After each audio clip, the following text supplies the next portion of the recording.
Ones that was talking that trash are the same ones circling wagons. You got me feeling like I'm Josh Allen. Yeah. What? You got me feeling like I'm Josh. Okay. You got me feeling like I'm Josh Allen. Yeah. Josh. Yeah. Got me feeling like I'm who? Josh. Yeah. Josh.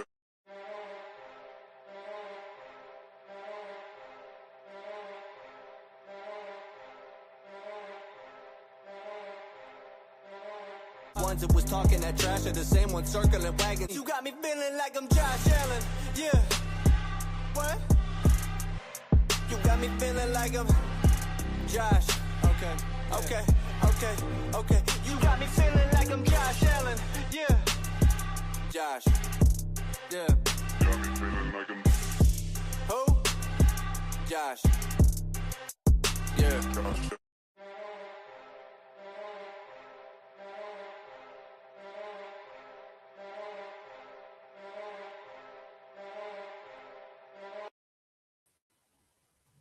The Buffalo Bills win a wild one against the Jaguars, 27-24 in Jacksonville today to move on to the divisional round of the AFC playoffs.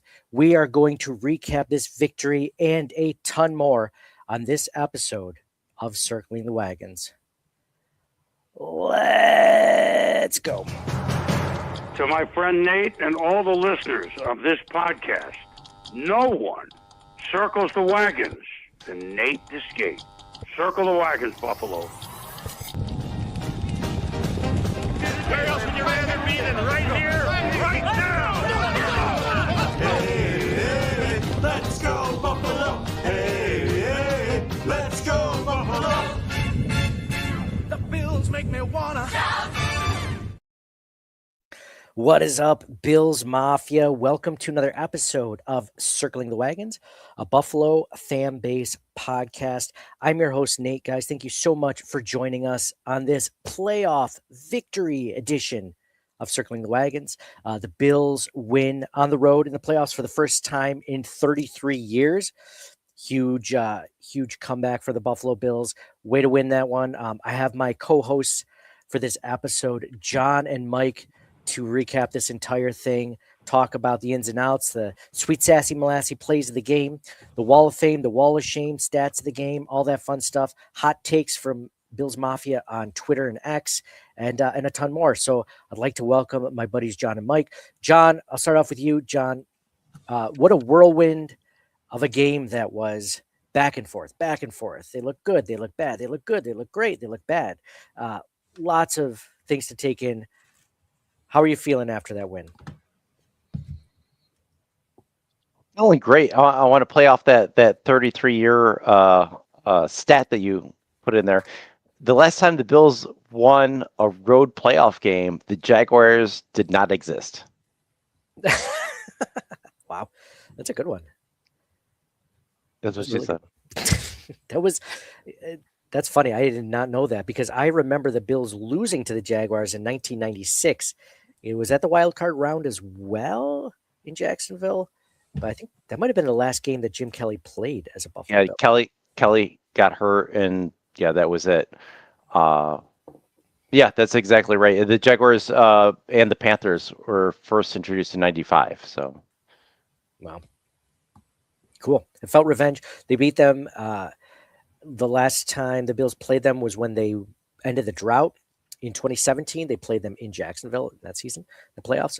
And my co-host Mike was there for that game, and the Bills got some sweet, sweet revenge after that loss. A close game from a very, very good Jacksonville team coming into this. Mike, how are you feeling, man? Amazing. Do you guys feel like if they got through the Jags, they can beat anybody? Like, didn't it feel like that was a really tough draw, and the path to the Super Bowl is wide open? Yeah, I'll start off on that one. Yeah, I agree 100%, Mike. And you were texting me like earlier this. He's like, "Am I weird for feeling confident about this game?" And I was like, "No." I was like, "But I don't feel as confident as you do." But this game was a tough one. I agree. It was almost like people were saying that through the national media. This is the AFC Championship game right here. Who wins this game goes to the Super Bowl. So no, I wholeheartedly believe that as well. I disagree. I think out of all the playoff teams, I think the Jags would have been my second favorite draw for the wild card after the Steelers. And I don't want to play Houston. I don't play Denver. I don't play New England. So You're a cynic, God. That's the difference. Part of it's the playoffs, and every team is hard. But like, if I had to pick, I'd rather play the Steelers or the Chargers out of all the other teams. And Can I ask why they didn't scare you? Why the Jaguars didn't scare you as much? Why you wanted to play them? I don't know if I wanted to play anybody, but I wanted to play them. Like after the Steelers, I think the Jags were my second choice. I think because the Bills could exploit their pass defense, which they kind of did. There were some bumps along the way and some drops and things like that, but I mean, look at the receivers. The receiver, like 204 out of the 273 yards passing was from receivers. Usually, it's tight ends and running backs. Their top 3 receiving yardage players were receivers this game, so that did work. And the Jags aren't the best against tight ends. You would have thought that, like Knox and Kincaid, who compete, it was 6 for 58 between the two of them. Kincaid did have the nice touchdown. That they would have been more involved in this game, but they went to the receivers this game, and it was working. Yeah, I was worried about Jacksonville's ability to stop the run. So when you look at our offense, you're thinking, well, what's the strength? It's the run game, right? And luckily, like you said, the Jaguars aren't as good against tight ends because that is the strength of the Bills' passing game. But they didn't end up needing it. So yeah, no, I was thinking this wasn't a good draw. The only benefit I think is that the Bills really, really struggle, I think, against teams with very good defensive lines and pass rushes. That's where the Bills struggle with. And if you look at the Texans, like you mentioned, the Eagles, who are no longer in it, teams with stout defensive lines. And the Jaguars have a good defensive line. I don't think they're one of the best at rushing the passer, but they're a good one. Much better against stopping the run. So that's why I was looking at this as like, this was a tough draw. This was a tough game, especially they just won the last 8 games, right, of the season. The trade for Jacoby Myers, their pass game looks better. They have a better quarterback than a lot of the teams in the playoffs. I wouldn't say it's head and shoulders above them, but I mean, he's a hot quarterback. He's doing great right now. For sure. But at the same time, I wasn't the most worried about their pass game. I was more worried about their run game because Travis Etienne and Michel, and they did have some success in the run game, but they didn't stick with it. And I think that was a coaching mistake on the Jaguars' part. They should have been doing that the whole game. Maybe they got out coached. I don't know what happened there, but so I don't care. So Mike, before I talk on that point, what did you think? Well, I don't think it could have been any closer. I think the difference comes down, like, it felt to me like the Jags were certainly at different points throughout the game, like the better team. Maybe like it feels weird to say, but if it wasn't for Josh Allen, like, right, like he was Superman, and like just like so beat up, but put the team on his back, and that to me was the difference. The fact that Josh Allen, it couldn't have been any closer, right? And we're getting into the specific plays, but right, their kicker is the best in the league. And like, I was so like the play before halftime, right? Like, it was so enraging how, right, you're like, oh, long pass, fine. They cannot get up and get this off. And somehow, allegedly, they did, like, even though we know they didn't. Like, that was such, oh. Thank goodness he missed that kick. That was Yeah, like the football gods. The football gods were like, no, that wasn't right. we're gonna. That's some bullshit. Yeah, that's moving that ball all the way over. Yeah, you're right. Man. But it couldn't have been any closer. And you just look at the individual playmaker, like Allen, like got so beat up. Right? Like the two, and you guys probably felt the same. Like his momentum stopped, whistle blows, and then two Jags like fall on his head as he's bleeding out of his ear. That wasn't just me, right? You saw that too. Yeah. That was ridiculous. Like it was like a knee to the head. It wasn't even like necessary. Like he didn't get blocked into him. He just here's an extra. Here's a little something for you. Here's an extra. Huge dude falling on your head. Or like that Josh Allen scored the touchdown. He broke the plane, and then Josh Hines Allen gave him like the old shoulder drop tackle. So that's why he hurt his knee. Yeah. Anyway, God. Yeah, like hyperextending his knee, and then it wasn't the Jags' fault there, but like how he smashed his hand into the helmet, right? But like, how beat up can you be and still put the team on your back like that? It's wild. Yeah, Josh Allen is the epitome of, that Captain America sequence, which was almost in every Captain America movie where he gets the crap kicked out of him. He's down. He just like finds a way to get back up, and he's like that's bloody. Every movie, bro. Yeah, that's okay. Well, this is the only one I can think of at the moment. I hear no bell. Okay, all right. I guess it's on every. All right, every good movie where the superhero somehow comes back and doesn't get defeated all at once. So he's just like, just getting started. That's like every myth. That's like the hero's journey, right? That's every single story ever told.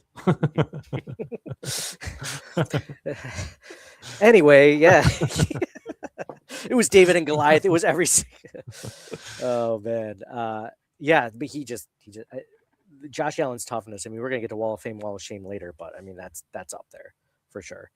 John, to your point, which you said earlier about the Jaguars and Liam Cohen, like why they didn't just pound the hell out of the Bills defense when the game was it was always within a score. It was never that they were down by too many that they had to pass. Like that was never the case. So it was either good on Bobby Babbage for disguising coverages, thinking like, oh, we can take advantage of these looks, or what's probably more likely is the head coach is like, I don't care. Let's throw the ball, right? Like these guys aren't that good. So the Jags should have run a lot more. Their yards per carry was so good.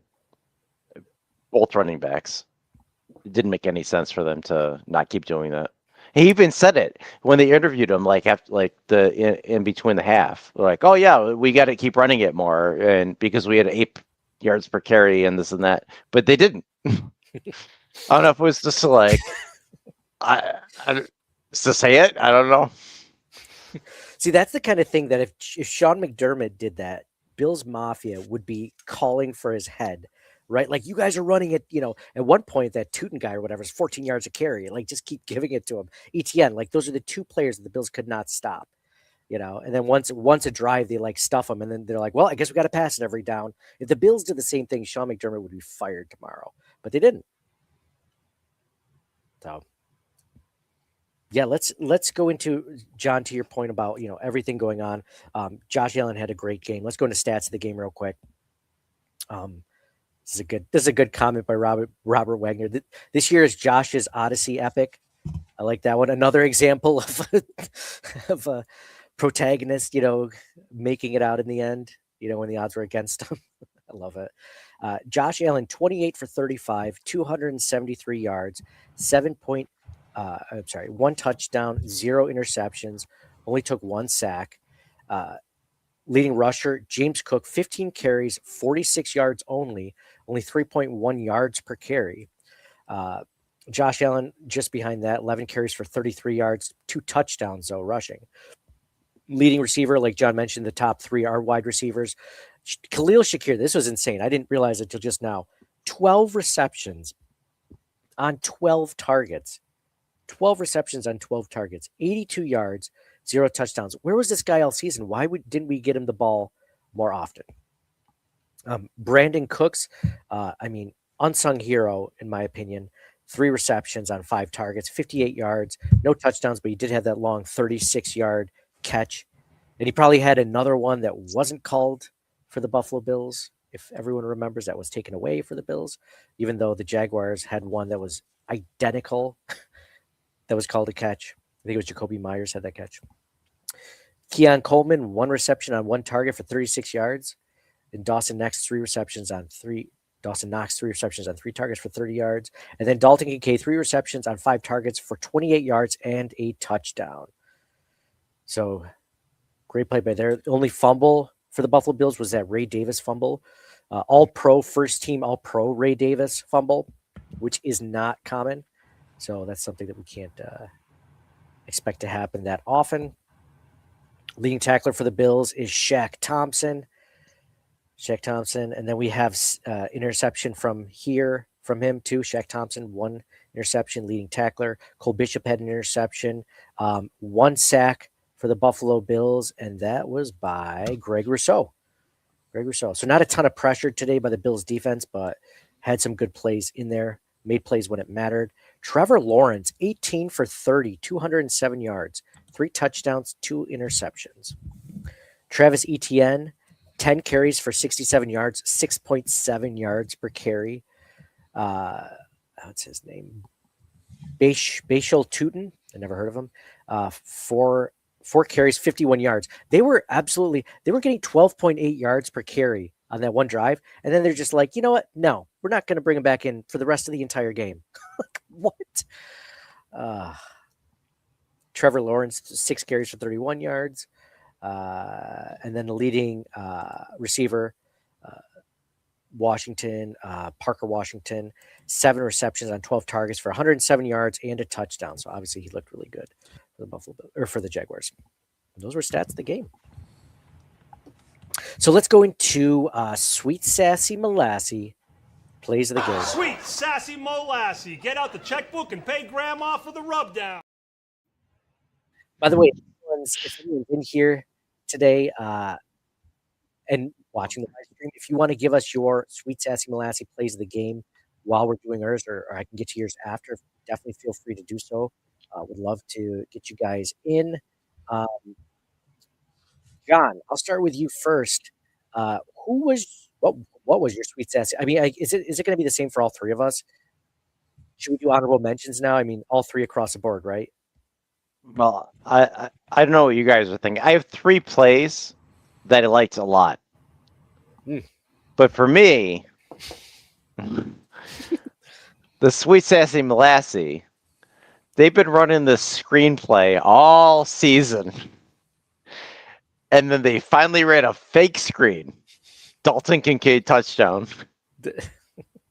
Like, that's Sweet Sassy Molassy, right? They've been playing up the whole year just for that one play. They got it. That was impressive. I'm going to give it to that. I know there's a couple other plays, but for me, like seeing that, taking advantage of the defense in that way, I'm going to give it to that play. That was a good play. That's not what I thought you were going to say, but I think I like it. You're going for a deep cut on that one that not everyone would automatically think to. But yeah, so I was critical of Joe Brady for not bringing up or not having enough wrinkles in the offense during the postseason. There was one. Finally, he set up the entire season so that he could do that in the playoffs when it mattered the most, right? So yeah. I like that one. John or Mike, what's your Sweet Sassy Molassy play of the game? I like the Josh Allen sneak that went for 10 yards. The touch point.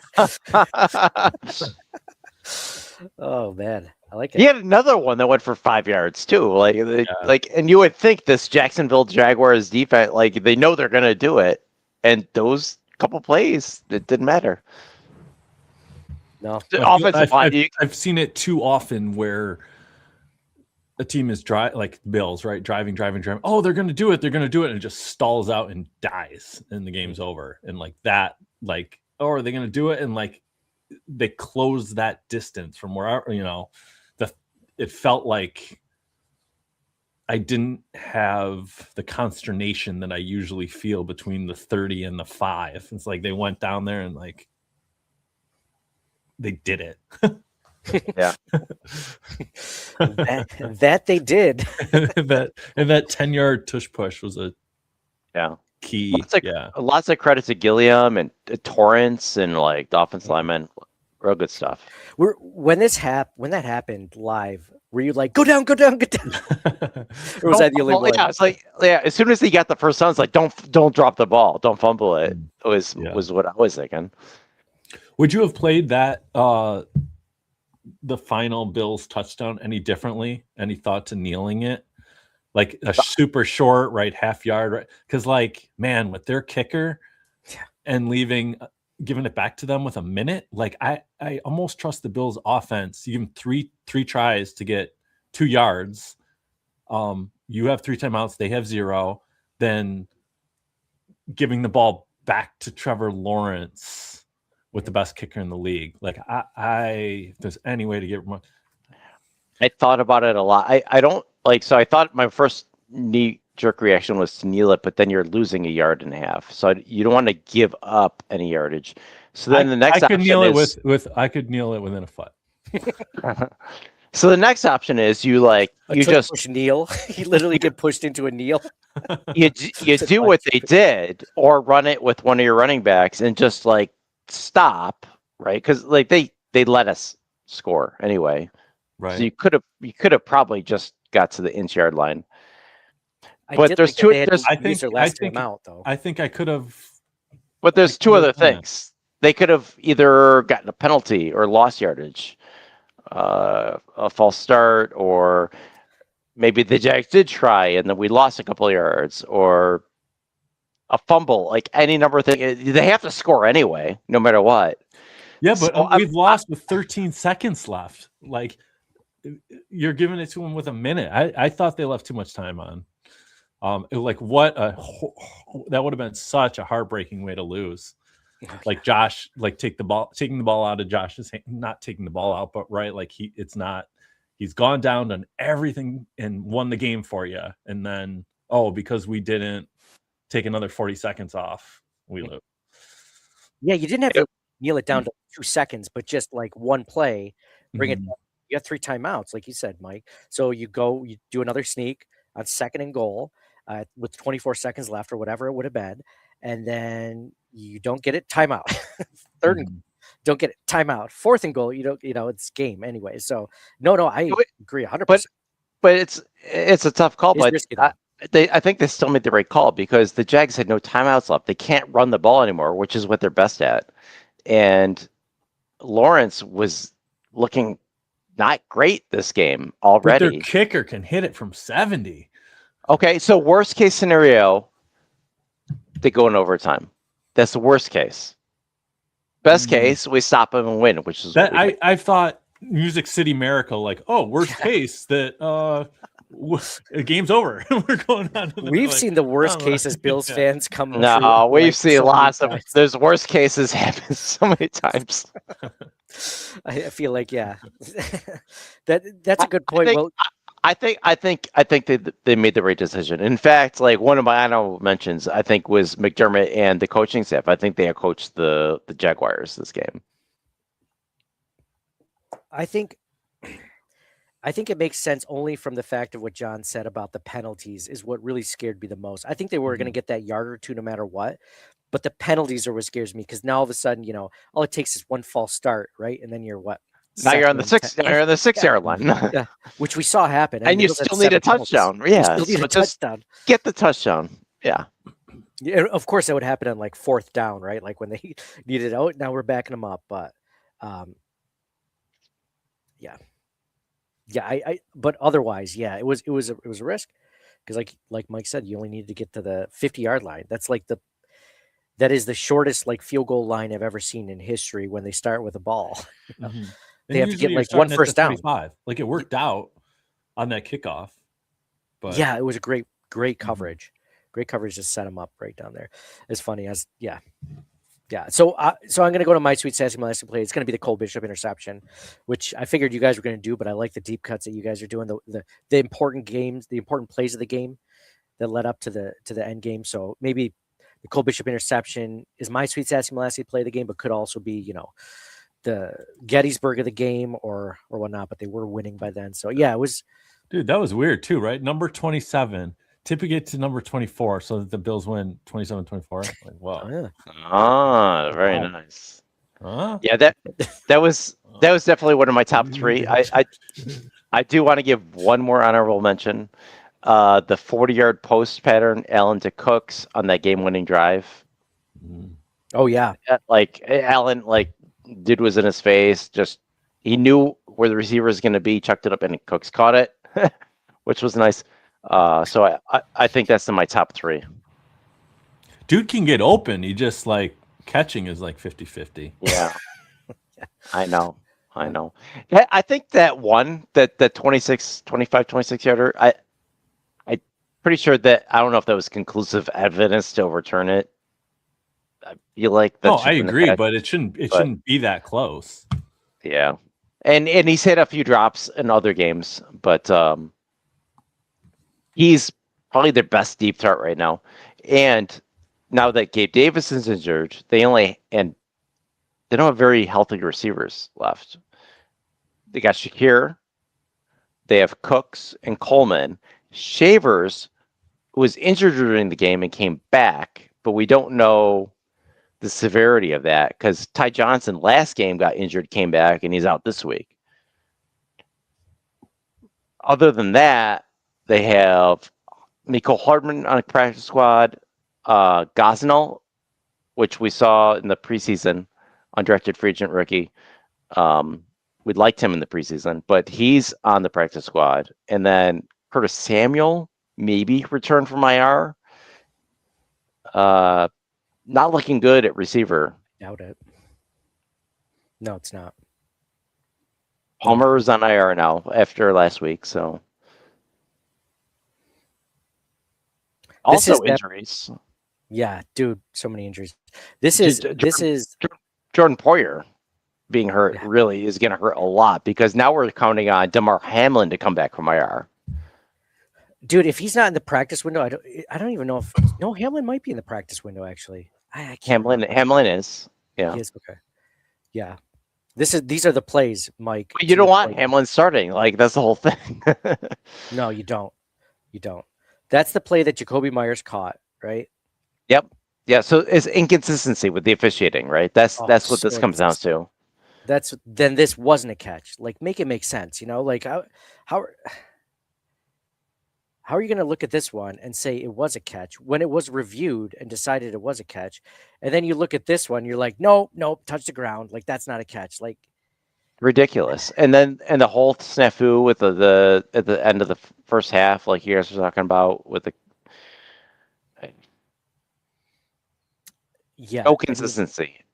No consistency. I'd like them to be consistently called for the Bills. That would be ideal. But barring that, maybe it's not too. It's kind of conspiracy, but I love conspiracy theories. Animals respond better when it's inconsistent, right? It's like if you give the rat the pellet every single time, it's like meh. But if it's sometimes, yeah, keeps this coming back. Wait, so if we were getting too many good calls, then we'd get used to it too much and we'd like it. It'd be like our little crack or cocaine or whatever it was. We're talking about it, yeah. We wouldn't know what to do with ourselves. Wanting it, right. If you got what you wanted all the time, right? You'd be so bored. I just want it most of the time. It doesn't have to be all the time. No, give me 3/4 of it. I would not be bored if the Bills got a Super Bowl every time. Never be bored. I'll be like, wake me up for when the playoffs start. I feel like it's a Twilight Zone. The guy is maybe he's a pool hustler or something, and then he wins. He's a gambler, wins every time.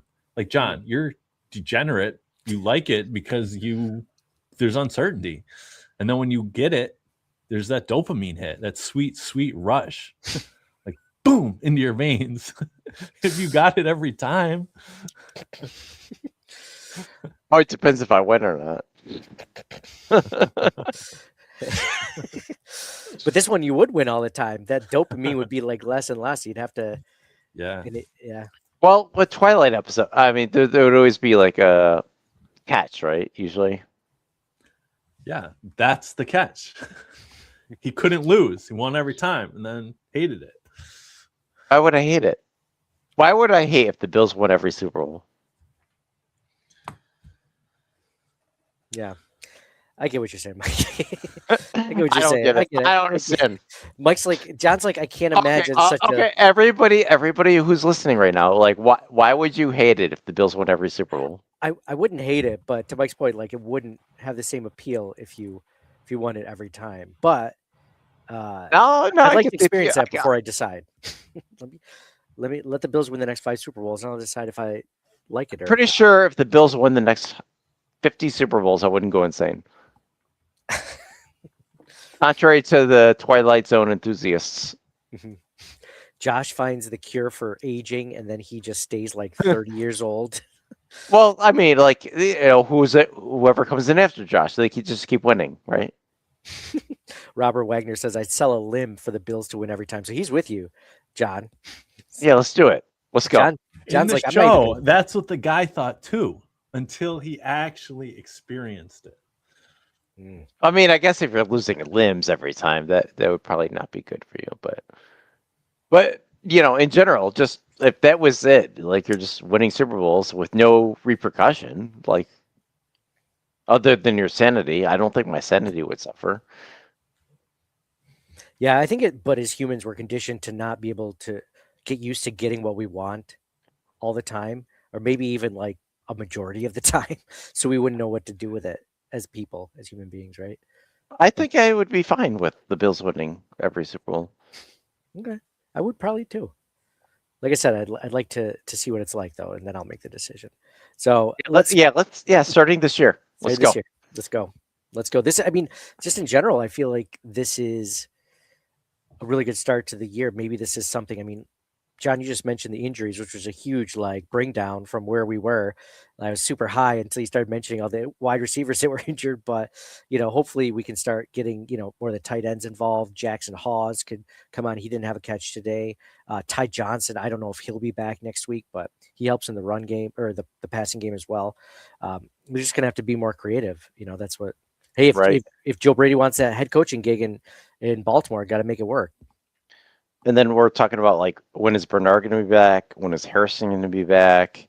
Ed Oliver, he might be a couple more weeks still, and maybe. So he hasn't even cleared the practice window. Yeah, there's a lot of questions still on that, but I think Poyer is very significant right now, and also Gabe Davis, the receivers, yeah. So, all right, well, let's go into Wall of Fame in today's win. Wall.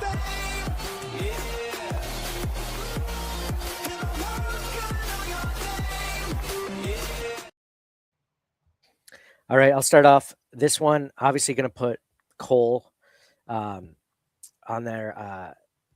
Why am I blanking? Cole Bishop on there. I was going to say Cole Beasley, Cole Bishop, 4th and Cole, fourth quarter. Cole Beasley coming in to win it all for us.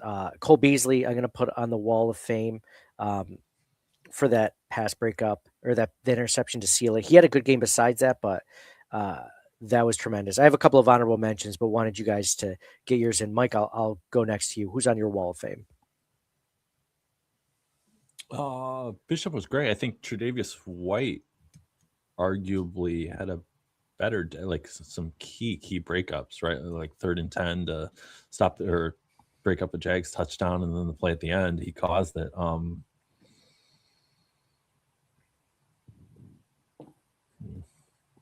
like that one a lot, Mike. Trey White deserved to be on there. I'm glad you said it. But I mean, I think it starts and ends with Josh Allen, but you can't say it. Just the can we call them injuries? Like, I think you could say any of them could have taken the normal quarterback out of the game. I don't know. Yeah. Anybody else? I don't know if we win the game. There were at least 4 different injuries I counted today that they mentioned. At least one was the foot injury going into this game, and then he had the potential concussion, and then he hurt his finger on throwing the ball, and he hit Osiris Torrence's helmet. And then the last one where hip tackle I mentioned, or the hip drop tackle where his knee got hurt and he played through it, man. Agreed. Josh Allen's toughness was on my list. Mike or John, what about you? Wall of Fame. So I have 4 honorable mentions, but I'm going to do my Wall of Fame first. And it's Josh Allen. 20 of 35, 80% completion percentage, 306 total yards, 3 touchdowns. And as you guys are talking about, he got his head smashed, he got his hand smashed, he banged up his knee. He's been playing on a bum foot. Legendary. Complete warrior. Josh Allen is the Wall of Fame. For my honorable mention, Shakir, 12 targets, 12 catches. Super reliable. Yards after the catch. Shaq Thompson, all over the field, stuffing up runs, got the interception. Trey White, lots of passes defense. He like Trey White of old, looked amazing. And then Prater, 5 for 5 on his kicks, including a 47 and 50-yard field goal. Those are all key. So that's where I'm at. Yeah, those were good ones. John, I didn't even think about Matt Prater. I mean, I thought about it, but I didn't, even write it down. But just, came back after being injured for a few weeks now. When it mattered the most. I love it. I like how Robert Wagner says over on YouTube, we do not deserve Josh Allen. And I think about that constantly. How many of those injuries would that knock a lot of other quarterbacks out from? At the end of the game, he's like, no, I'm fine. I'm good. He says at the press conference at the end of the game, oh, I'm good. We're fine. We're moving on to next week. And he's in a ton of pain. He'll not let you know that. But yeah, he's a warrior. Mr. Big comes in. He says, thank the Lord you for think he's in a ton of pain? But he's not letting us know that? Yeah. Like a prey animal? Yeah, because if they limp? Like if they show weakness, like then you'd be singled out and attacked. Yeah. Oh yeah. That's what you're saying? Yes. Yeah, he does not show. I don't know. He's just tough, man. He's just tough. All right. So that was Wall of Fame. Now I thought he truly didn't. Like he's huge. Yeah, and powerful. He just regenerates. Superpower, like Captain America and every other protagonist or every other hero in every other movie that's ever been made. I'm trying to think of the first movie ever. Just thinking about biblical reference. I'm trying to think of like the first stories ever told. I'm like, Jesus, everyone thought he was down and out. He came back. He's done for. He's done. He's gone. He's out. No way he's making a comeback. 3 days later. Anyway. Every story, man. Every story. Yeah. All right. Let's go into Wall of Shame. Shame. Shame. Shame. Shame. Shame. All right, Wall of Shame. Mike, I'll start with you on this one. Do you have any Wall of Shames for this win? Darius Slay in Philly watching the Eagles get bounced. Could be on his way to the Super Bowl. It's a bad decision. I love that one. I love that one, Mike. I have not thought about Darius Slay in a few days. What is there any way though? He's just like, all right, fine, I'll play. They get to like the AFC Championship game or the Super Bowl. He's like, fine, I'll play. Like, or the Bills just be like, no. I would go hat in hand. I would. I made some mistakes. You're smart. I'm dumb. The Happy Gilmore scene, right? You're very good looking. Yeah, I would. Attractive. I would. Yeah. Especially because none of the away games now are going to be in Buffalo, or none of the playoff games, unless they get to the AFC Championship game, are going to be in Buffalo. Even the Super Bowl is going to be in San Francisco. There's almost no chance they're going to put it in Buffalo again, right? Well, if the Steelers and Chargers win, and then the Bills and Chargers win, then yeah, then we get a home game. We get a home game. But his chief complaint was completely made moot. Oh yeah, yeah. Right. Yeah. What was dumb about that, which I just thought of, was he was like, his wife's like, no, I'm not going to Buffalo. It's like, you don't have to live there. You're going to be there for like 8 weeks. Tops. Yeah. Rent an apartment. They're just trying to say something. He just wanted to go back to Philly, and that was the whole deal. But once you know you can't, well, you think he was just like trying to force the hand. Yeah. Dude, Yeah. that is the best excuse that you can have as a husband or boyfriend or whatever. Be like, my wife doesn't want to do it. What do you want to? What do you? Mm. Like, what are you gonna? What are you gonna say to that? Well, tell her not to. Like, okay, tell her. That reminds me of a time. It's a quick story aside. We had this about how like people are. It's not just me that's afraid of my wife. It's other people, other men, because we had a refrigerator installed in our house. Like we had a few years ago, we got rid of our old one. We bought a new one, and it took like 3 weeks longer to come than we thought it was going to. So like we thought like it was supposed to come a certain day, and it wasn't able to make it, and then it got set back like a few days, and then it was like a week or two. It was like this whole process. And then when we finally get it, when we like move the old fridge out into the garage, get it out of the way, we're ready for the new fridge. The moving guys come in, they're like, "Hey, take a look at this. Is this okay?" And you look at the side of the fridge, and there's this like, there's a little dent in it. Let us know if that's a big deal. And I was like, well, I don't care. It's going to be on the side of the fridge. Who cares, right? Like, who really sees it? We've been waiting this long. And then I look at the dent, and it's like a softball sized dent. Like it looks like someone took a sledgehammer to the side of it, right? And like not a strong person, but like, someone that gave it like an 11-year-old, right? If you gave him a sledgehammer. And I'm like, this is no, man. No, if you're not tossing money out off of this unit right now, I'm not taking that. And they're like, I was like, well, let's go in and tell my wife about it, because I'm not going in alone. So we all walked in, and they were just like they just hung their head down. And like, I know how this is gonna go, man.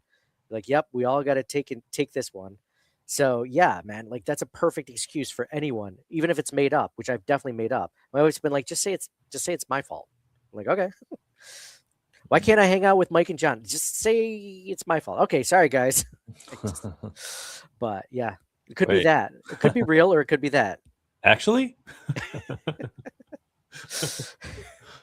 Actually. That's a good one, Mike. I did not think of Jerry Slay. John, is Jerry Slay on your wall of shame, or do you have someone else? Did not think of that. For me, it was just the early mistakes. They ended up with 7 penalties, and they had some big ones in the first half, and the fumble lost. So I think between those things, I get that they're a second half team, and those things all happen in the first half for the most part, but it's the playoffs, so I didn't like that. Yeah, the injuries were on my wall of shame. Penalties. Josh Allen Hines, just some dirty plays there. I like to think I give folks the benefit of the doubt. An other team, if you ever even mention it over social media, people will be like, oh, you're soft, cry about it. And it's like, well, I'd call out one of our players if they were doing the same crap, right? Like after the whistle, like just, I don't know, kind of dirty. So it looked like the Bills kind of responded to it. But I didn't like that. It could have knocked him out of the game. So yeah. Wall of Fame honorable mention. How about Liam Cohen for not running the ball as much as he could have? Thanks to the Jags for that one. Wall of Shame also might have been some refereeing, some calls that didn't go our way. Robert Wagner says honorable mention for Wall of Shame. This Chargers-Patriots game is not entertaining. A good one. Yeah. But I mean, really, even so, the Bills were really good today about limiting turnovers. So I was putting some stats together for the Bills regular season 2025. And one was when the Bills win the turnover battle, they're undefeated. They're undefeated when they win the turnover battle this season. 8-0. There were a couple of games where they were even in the turnover battle. They won both of those games as well. It's really when they do not win the turnover battle and at one point it was looking like that. Shaq Thompson had that amazing interception. I can't believe I forgot that. But yeah, I think McDermott did a nice job today too. Like in terms of the preparation, I thought used the challenge. Like I'm sure we were all screaming at the TV that Trevor Lawrence was down. Right, it was 4th and short, and he was running and then dove forward, but his shin was down. He's just trying to wait to the last possible second to give us heart attacks, maybe. But the clock management was he felt like he kept his timeouts, and then even at the end, because you didn't know what the Jags were going to like. There wasn't any in terms of game management, I thought, and when players went down, guys were stepping up. I like that one. I want to say that they were, yeah. He did a good job. If they lost this game and everything played out the exact way that it did, I wouldn't put McDermott on the chopping block. No. I think the last week or two for me has been, I mean, it's been a little more eye-opening. Seeing like reading some of what other fan bases feel about it seems like everybody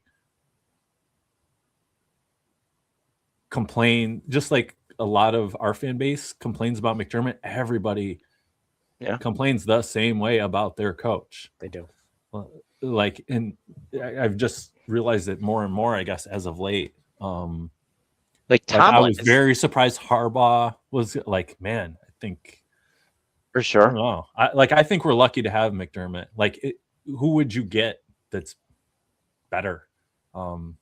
You're taking a chance. It is yeah. It's a huge chance. Like people are complaining about Mike Tomlin. He's had a winning season every year. Yeah, it's easy to get spoiled. For like, sure. Yeah, and even the Harbaugh thing. So, yeah, I know. Yeah, no, I agree. I think if the Bills lost, and if they lost, not like if they lost in like whatever today, I don't think McDermott would be in danger. But if they lost in a different way, then maybe. But I still wouldn't be. Like, this team never gives up. That's one of the things that's sticking with me is, they make mistakes at times, some execution mistakes, like the stupid false start penalties and the unnecessary things that are definitely coaching, and execution. But this team is never out of it. Like, you watch some teams and they start to get rolled and they're just done. Like, they just can't, not like they stop trying, like they just don't know what to do. Like, they just don't have an answer for that, right? Like, they get punched in the face and then they're just like, they have stars in their eyes the rest of the game, trying to get back to the ropes, trying to get back up.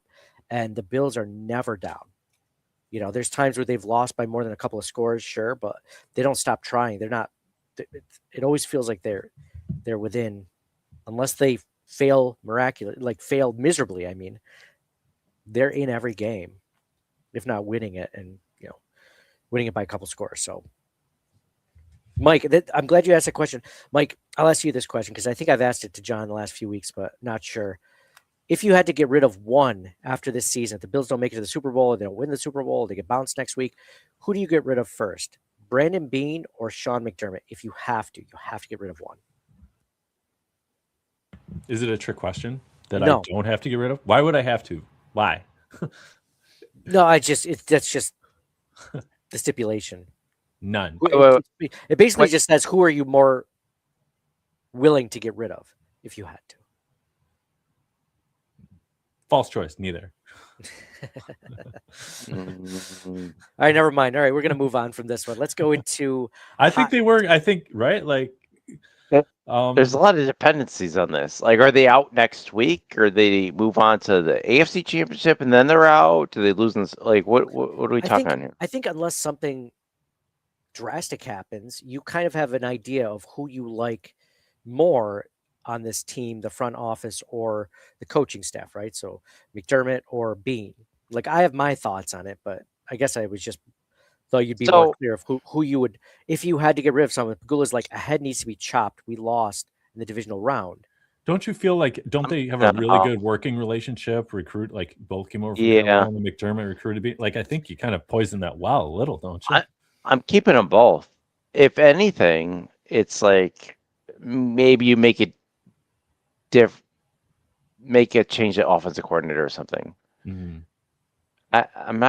I'm keeping Bean and McDermott. It'd be like you axing John. Well, that's not good because I'd be like, whatevs. But pretend you're Pagula and me and John are like best friends and you axe him. I'm going to be looking over my shoulder constantly, aren't I? 1 foot out the door. But if I was like, listen, Mike, this is what's going to happen. Oh, yeah. I'd be like, yes, sure, of course, you're going to pick the next John for the podcast. So I'll let you go. You're like, okay. Didn't somebody request an interview for Joe Brady this last week? Who was it? Ravens, right? Yeah, the Ravens did. So maybe he's gone anyway. Can I say this? But don't you think you requested an interview to understand how his head works and then don't pick him? Like, oh, I'm going to add this to my file. Show me your playbook. That's what I do. I don't think they do that. Well, they should if they want to win. Yeah, but they're not going to tell them a playbook. Dude, I think they're trying to boil Joe Brady's playbook down to like 3 plays. So they're just trying to get to know the person in these things and like understand their how they think. I don't think it's like a whole like how they think. So I'm not going to get into Joe Brady. I'm glad you guys brought him up. But the more I think about it, the more I watch people who actually watch film and coaching, they're like, Joe Brady's an actually really good play caller. One of his biggest deficiencies is his personnel. I mean, the Bills have the highest, the receiver with the most yardage for the Buffalo Bills is 44th in the NFL. Now, whose fault is that? Is that Brandon Beane's fault for not getting the Bills a better wide receiver? Or is that Joe Brady's fault for not getting more out of his wide receivers? I used to think it was Brady. Now I'm starting to think it's Beane's fault. Because ever since Beane had that interview with WGR and he went on a rant, he's like, we don't need wide receivers. He's done everything in his power to bring in any wide receiver he possibly could, besides trade for one. Like he brought in Elijah Moore right after. He brought in Brandon Cooks. He brought in, Gabe Davis. Like he's just bringing up whatever he possibly can. It's kind of funny that like it reminds me of the Packers. Like they never gave Aaron Rodgers like a number 1 receiver pick or anything like that. And then as soon as he left, first round pick, receiver. So I don't know if I was just asking. I was curious if you guys don't have an answer either way. I like Beane. He got us Josh Allen. I will never forget him for that. What's your criticism? It sounded like he recognized it and tried to rectify the situation, like bringing in all the receivers. My issue. He brought in Diggs. Diggs was great for us, and now so it's been a couple years. We just haven't replaced that yet. So he's done the good things at receiver. I think they took a shot at Coleman. Not working out. So I would say that you're not gonna hit every time, but this next year they gotta hopefully hit. What has he done good at receiver though since Stephon Diggs? Like I'm trying to think of a player that's been meaningful because it's not Curtis Samuel, it's not Joshua Palmer, it's not Keon Coleman. No, Coleman was supposed to be it, but it wasn't. So now they got hit next year. I like Kincaid. Kincaid. You know what's funny? I thought this year I was soured on Kincaid this year, and I thought that Coleman would elevate, and I was completely wrong. When Kincaid was injured, their pass offense was complete shit. Well, he's always injured though. That's another thing. It's like a lot of these picks are like, think about how much money No, you can't predict injury. He's healthy now. He's fine. But okay, well, think about the defensive line. The Bills paid so much in the defensive line, and how much pressure did they really get today? Like, I mean, ever since Michael Hoyt went down, they haven't really gotten any pressure. They always have to manufacture it. Rousseau had some pressure today. Bosa maybe not so much, But He Russo, had some pressure, minus them having their left tackle out for the game. Like, Yeah. he wasn't even But- starting. You expect a little bit more. And the interior, I don't agree. know. I agree. Yeah, I agree. You spend so many draft picks on the defense to have the. Don't get me wrong. I don't even blame the defense. It's like, dude, you got to spend more on the. You have to do more. I think what happened is, and someone said, Mr. Big said this in the comments. I'm just showing it now. Bean should have kept Collins. I think Bean went into this season not thinking Mac Hollins and Amari Cooper were that big of a deal to lose, which I don't blame him. I wasn't like, these guys are rock stars. But then he didn't really replace him with much more than Joshua Palmer and like Keon Coleman with another season, thinking that was going to be enough for it. Like he went into the free agency and the draft thinking, I'm good. When really, I think that he needed more. So I don't know. I'd still like Bean.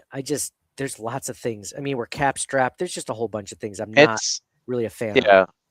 Part of it too is you can't, like, you can want all you want, but you can't always make a deal. Well, there was that report that the Bills could have had Jalen Waddle for a first round pick this year, and it's like, why wouldn't you do that? Could you imagine Jalen Waddle on this team right now? Like that, he automatically becomes a wide receiver 1. Then you have him and Kincaid and Shakir, and all of a sudden we're talking about like a legit passing game. But That would be amazing. But I mean, I don't disagree, but a lot of times we're killing these guys for like, oh, well, we get Waddle and then he gets injured. Like, you can't pick anybody. Like, it feels a lot of the time you're damned if you do and damned if you don't. Just what you were saying about the defensive players, like Von Miller and Joey Bosa. Oh, they're all always injured all the time. Well, you pick a receiver and do the same thing. Like, you have to pick your battles with this thing. Like Jordan Poyer, when they first got Jordan Poyer originally, he was injury prone, and same thing with like Hyatt. I think he had an injury, but it ended up working out really well for them. Sometimes it doesn't work out. They pick up Von Miller. He's injury prone. Oh, it didn't work out, but they take those chances, and I can appreciate that. Yeah, I guess I just wish they hit more often with these injuries on the good side of it. That's all. That's fair. I don't think anyone looks at that and is just like, oh, how did that happen? Like they're like, yeah, he just did that recently. He just did. Like the fact that Joey Bosa is even standing upright right now is slightly a miracle because the guy's missed like a third of every season he's played in like the last. Did he start? Did he start almost, or he played every game this year? I think he might have missed one game. One game, I think. But he's played a lot this year. He looks so winded after he missed that like reverse end around thing that they did. He was on the side like, oh my gosh. Expect me to tackle this guy? Are you kidding me? He was done. All right. Well, let's go into some hot takes on X/Twitter. I will end the episode with this. We also have a giveaway to do as well. So we'll do that as well. So after every game, I ask on Twitter X, what is your hot take in this win? And we'll start with Chris Bowen. Chris Bowen says, I'm still not over the refs calling that Cooks catch incomplete, along with gifting them a field goal attempt before the half. Bills were able to overcome those two travesties, but why the F do the Bills always have to overcome or get screwed over by bad officiating? Chris, I don't know. It's like, yeah. Yep. I don't know. The officiating is not consistent. It's bad. It's bad. Why can't it be inconsistent for us, though? I will say. I would like that. Andrew Freeman, I remember, so we've been doing this podcast. This might be is this our eighth season doing the podcast? I can legitimately remember about 4 games taking notes of 4 post-game recaps out of what? 8 times 16, 17 at this point, or 20, depending on if they make the playoffs. So like 160 games or so. I remember about 4 games saying the Bills actually got more better calls today than they didn't. I was surprised. That's happened 4 times. So it's either a crapshoot, it's either even or the Bills get screwed over. So, Chris, I don't have an answer for you. Andrew Freeman says, I'm seeing a lot of people whom I respect say the Bills should have knelt once before trying to score down 24-20. I feel like it's the first time I'm against consensus, but I like that they just tried to score right away. I don't like messing around when you need 7. I see that too. Yeah, Big I Mike's didn't think it would happen there. Yeah. They could have messed it up. They could have got like a 10-yard loss or 5-yard loss, penalty, tackle for a loss. Yeah. Even just kneeling it, like that's like a yard and a half loss. And then the Jaguars defense is really good against the run, so you never know. Yeah, that's a good point. But And- that and we- ain't good against the Josh Allen tush push. It's a one. I Yeah. mean, if you're getting a 5 or 10-yard QB sneaks, I guess that's different. That should have been the first play. They should have done 3 in a row coming out in the game. Really throw. You know how they script the first 12 plays of the game or Should have whatever. been the whole game plan. Just whole QB 10-yard sneaks. Throw a wrinkle in every once in a while where you actually pass to someone. But yeah, 40 push or tush pushes today beats a record, NFL record. We were just talking about firing personnel. Imagine if the Bills did kneel it down and they ended up like fumbling it or not getting the touchdown. Like who would give? I mean, there actually might be a firing in Buffalo if that happened. It's a chance to take. Tough call. Hot take. Big Mike says downfield threat may be opening up with Cooks. Joe Brady stayed the course by continuing to run the ball with James Cook and kept that Jags defense as honest as possible. Trey and Bishop saved the day. Hancock needs to be cut. That's a hot take. About Hancock being cut, I don't know. He's a rookie. I give him the benefit of the doubt, but yeah, he's not a great game. But that being said, he's going to get a whole week now, potentially, first team reps. So that could help. Or Damar Hamlin. Dude, you were credit Pick your poison. credit to Joe Brady. I don't know if we've said this already in the podcast, but he did call some good plays. Bills We need more BILs. play action though, right? Oh yeah. Yeah. Okay. I was not happy with all the first down Cook runs. The first downs should have been more play action for sure. Like every first down was a 2-yard run. Did not like that. That's one of his biggest knocks is predictability. I will say. Not that I love Joe Brady because I don't, but predictability. Correction. The Bill says the Bills didn't steal one from the Jags. Number 17 will not be denied. The best MFing QB on the planet. Hashtag Bills Mafia. Hashtag Go Bills. Claire says the tip by Old Man Trey, the awareness of Cole to give himself up right away. I can't stop rewatching it. James Weiss has the quote from Marv Levy about "Fight on, my men." That quote, that was a good one. Marv Levy just turned 100 years old this year, by the way. Congrats to Marv. Jason Statham says, not really a hot take, but as long as we have Josh Allen on that field, we can win it all. This was the first fourth quarter playoff comeback by Josh Allen, I believe, as well. Let me ask you this. What did we ever used to play? What did we play? Kickball or volleyball? Right? Like, so we have a team. And if you're 100 years old, like we didn't win a championship, and then we're 100 years old, then another group comes in still with our same name and wins it. Are you like, yeah? Are you like, I don't know. Are you talking about Marv Levy caring about the team? A little bit. I mean, the people everyone's gone. Like, what is it still? Well, he's probably a fan still. Like he coached the team for so many years. Right? Okay, so he's happy for the current group. Like that I can totally get behind. Okay. Yeah. But not like, me from whatever. That I just don't get. No, I think he's just rooting for the team because he cares about it. So Mike, I get that idea a lot because I always looked at that, I was like, because he was buddies with Ralph Wilson. Say like, oh, like all my friends are gone. Like, what's left? Just the shirt. Yeah. So I always well, all his players: Jim Kelly, Thurman Thomas, Bruce Smith. But, I mean, they're the same. They're not on the team. No, but like they're all still rooting for the Bills. It's a common thing. I always likened it to like when you were in high school and somebody would graduate and then they'd come back to high school, be like, dude, what are you doing here? Like, is the whole point to get out of here? Like, I feel like that makes my point. yeah, you're like, isn't it? So that's what I always thought it was. But then, don't you remember when we interviewed Bruce Smith that one time? And you're like, I thought the same thing. I'm like, these guys are just kind of putting on a show. Do they really care? They have to, or they're getting paid by the team or whatever, right? Like, that's just what it is. And then when we weren't even interviewing him. When we were about to, we were setting things up. Like, we were close to the theater. They were having a live showing of the game at Del Lago, and it was like in the theater.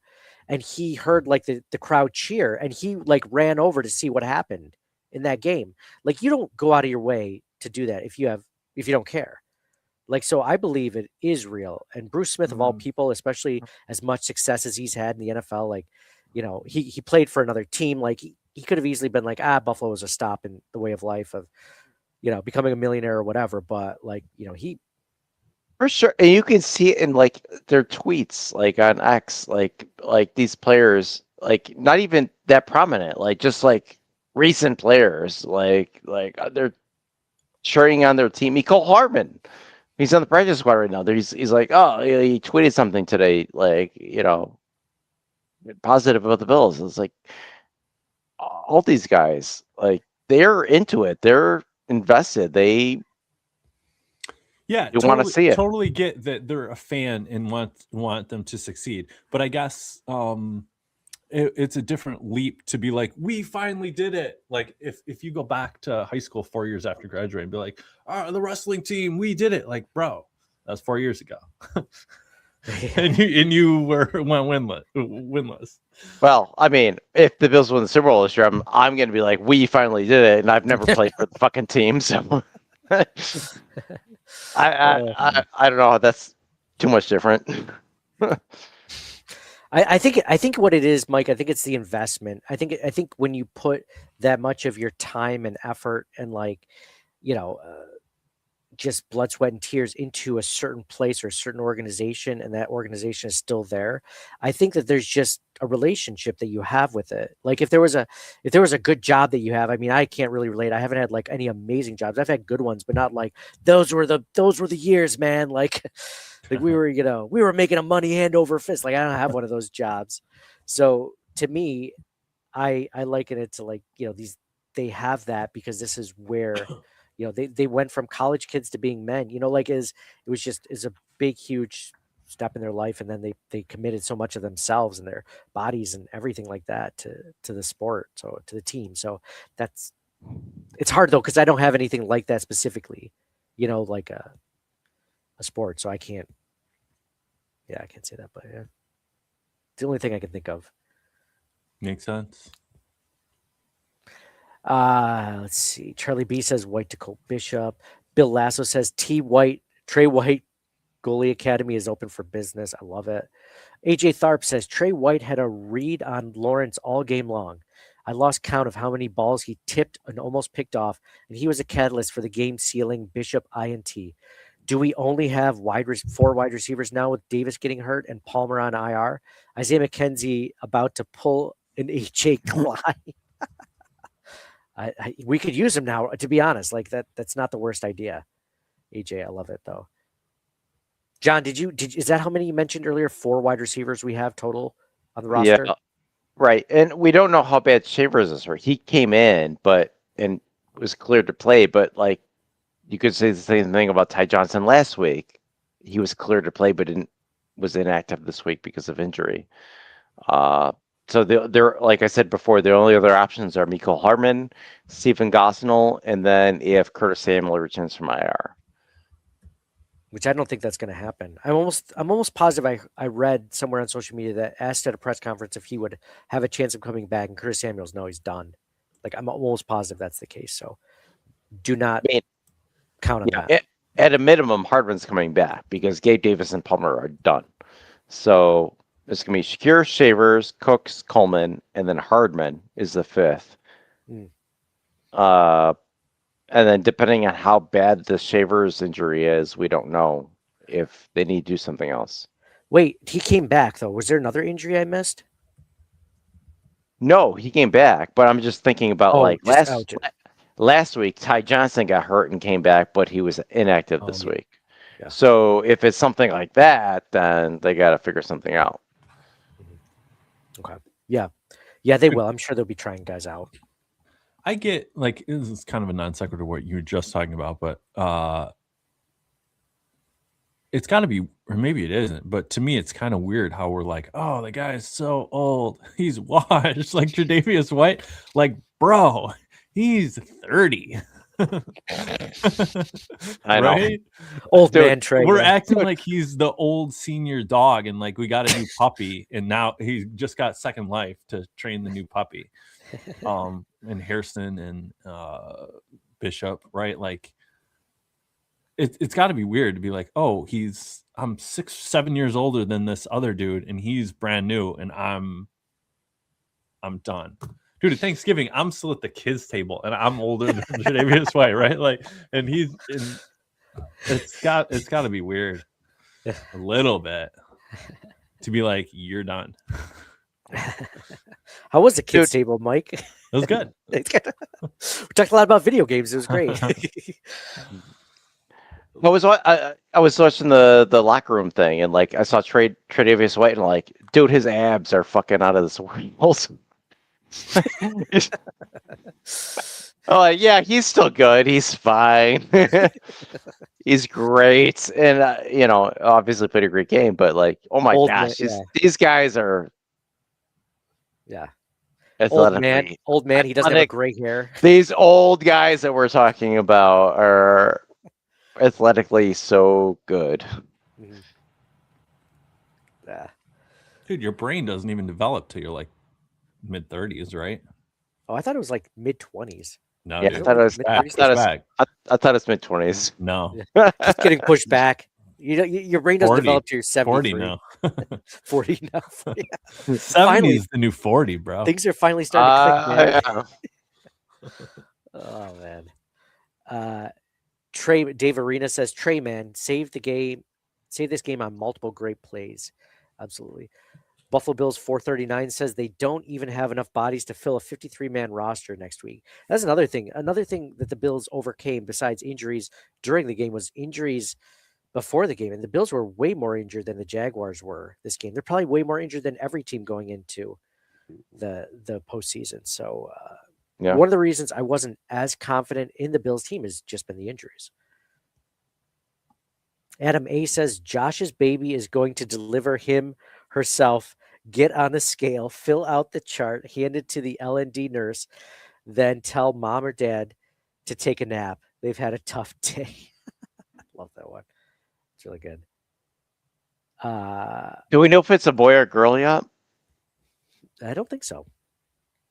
Because I mean, we could use him as a quarterback once Josh is retired. Yeah. You think that happens though? Like, unless Haley is like super athletic, don't you think, it's just like Michael Jordan's kids aren't all NBA players because you have to have like, NBA genetics all the way across sometimes, It depends. You got Archie Manning who had Peyton, and I mean, there's things that can happen. Maybe he picked his wife. She was like a track and field star or something like that, like something where she was just like the top athlete in whatever category or whatever. I don't know. Like, you never know. You never know. Amusing. Prayer's wonderful says hot take is we should have had at least 5 picks. Yeah, don't disagree with that. Bill's defense gave the Jaguars problems. Trevor Lawrence problems. Barney says, "Did you guys know Michael Jordan's kid dated Scottie Pippen's wife?" You told me that once. That's crazy. All right, that's all. That's gonna be creepy as heck, right? It is. Scotty is always second, always playing second fiddle. He's never the Michael Jordan, even in his own his own life. It's sad. Always, never getting the good contract, never getting the most points.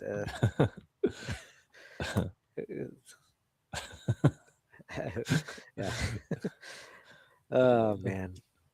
You're like maybe his wife saw that too. His wife saw that too. She's like, "You're always number 2. You're never the best out there." Barney says, "Tough win. Allen took what the D gave him. Speaking of what the D gave him, Allen took what the D.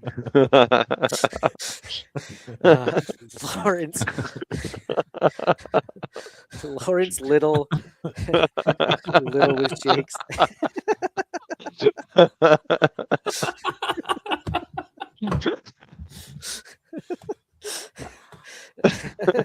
Lawrence Little with shakes.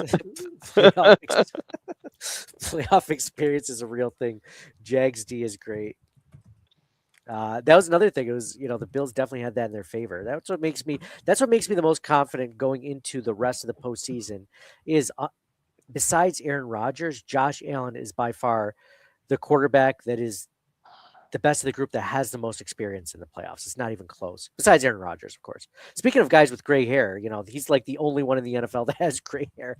It's just like, oh, that's relatable. That's nice. All right, cool. Jared Cooper says that the Bills lost the call to go for the touchdown on 1st and goal at the 1 with 1 minute left and Jacksonville out of timeouts would be a fireable offense. Oh, well, Jared just answered my question I put up earlier. I heard Aaron Rodgers got married. Oh, did he? Yeah, but nobody's met her or seen her. That sounds about right. Sounds about right for you. My fireable offense would have been McDermott not challenging that play early in the game. Oh. If he didn't do that, I would have fired him on the spot. Yeah. That would have been it for me. Yeah. I'd have come down from the owner's box and I would have I had to get down there as quick as possible. If they had to make a wave of a cart and just bring it right on the field in a timeout, just take his ass. And I love McDermott, and I'm not saying I'm a proponent of him, love him, but that one challenge, if he didn't do that, I would have been really mad. Well, you could argue they would have lost the game if he didn't, right? Yeah, they were gonna. It was like a 7-point thing, and versus us getting the ball. For sure. Rob says, my take, the head coach hasn't learned clock management. That's my take. They won in spite of the ineptitude of the head coach. You win or lose on razor-thin margins, and this coach hasn't learned his last. I don't know about that. I think he's learned a lot. Dude, remember McDermott used to use timeouts like they were just, I don't know, like they were just handing them out, right? Like his Gatorade bottles on the sidelines, just yep, another timeout. Like he used to do that nonstop. No. He's got much better. I think he did a good. It was a good game for McDermott. Yeah, agreed. That is a hot take because I don't agree with it. I think it's pretty bad. Dan. Justin says Trey White better get a ball. I love this one from Tom Dunn. Matt Prater is better than Cam Little. Nice. Prater didn't miss one. Dude, I was so but Cam Little is more afraid of Cam Little than Trevor Lawrence is. How messed up was that? Yeah, crazy. Matt Prater is the Michael Jordan of this game, and Cam Little is the Scottie Pippen.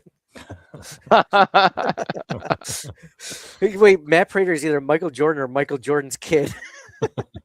Cam. Dan says Jags are dirty and the fans talk a lot of crap. In Josh, we trust.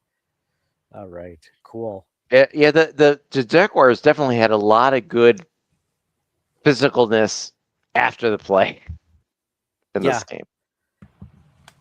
Yes, absolutely. So let me do our quick winner of the Taron Johnson signed jersey. Man, I'll have to see if I can get a hold of a Cole Bishop signed jersey. Sometimes you don't know if at the beginning of the season, man, 2 Cole Bishop's credit at the beginning of the season. Everyone wanted him benched. Nobody wanted him to start. They all thought he was terrible. Is he going to get cut? Is he going to get what's going to happen? And he has had an incredible season coming from that to where he is now. I disagreed with that take. Yeah. I disagreed. I thought it was way too quick to do that. But I mean, just think that was a lot of the rumblings and I don't know. Look to see where he's come from. The same thing could be said. Remember, everyone wanted Spencer Brown, benched, and look where he is now. Like there are players that overcome a lot of the issues they have early on, and they make up for it, and they become really good players. Like to me, that's coaching. So, but whatever. What do I know? So if you are interested in getting in for these giveaways, this one's a signed Taron Johnson jersey giveaway. Just leave us a review on Apple Podcasts or on Spotify. and just DM me the picture of that so I can get that. And then also, if you leave some comments during the live stream, I've already gotten a few in since this. Robert Wagner was in a bunch of times. I already got Big Mike in, already in the past. So yeah. So if you guys want to do that, definitely get in there, post during the live stream, and we'll go from there. So the winner of this one is Stu McAllister. Stu McAllister just won one recently, like I want to say 4 or 5 weeks ago. Stu's bringing it in. So yeah, once you win, you're not off the list. You can keep winning over and over again. So we'll do some more of this. We're going to do another one next week. I don't know if I have a signed jersey. I'll see if I can find one or buy one off eBay or something for the next show. Cause sometimes you don't know if you're going to keep winning, the Bills are going to keep going on from there. You never know. So, okay, cool. Thank you guys so much for being a part of this. Thank you guys for being part of one of our best live streams ever. Thousands of people came in to watch, to be a part of this, to hundreds almost came in and gave comments. I didn't have to get time to get to all of them, but they were all really good. I'll get you guys into the section so you guys can watch again later to get a giveaway, and then you just have to listen and pay attention, and you'll get it from there. Last week, Charlie won, and he was watching it live. So he was DMing me. He's like, that's crazy. So good for him, for Charlie. Thank you guys all for listening. Thank you guys for all being a part of this. Really excited to talk more Bills with you next week. So signing off for John. Nobody circles the wagons like the Buffalo Bills. Ice. Mike. Go Bills. And for me, Nate, do good, be good, God bless, and go Bills. We'll talk to you guys again next week. Thank you for listening to the Circling the Wagons podcast. Download and subscribe to us in your favorite podcast service. Email us at ctwpod@gmail.com. That's Charlie Tango Whiskey Pod@gmail.com. Follow us on Facebook and Twitter at CTWPod. And most importantly, go Bills! Nobody circles the wagons like the Buffalo Bills. Nobody circles the wagons like the Buffalo Bills, Nate. Well, listen, the whole show is called Circling the Wagons. Say no more. I love it.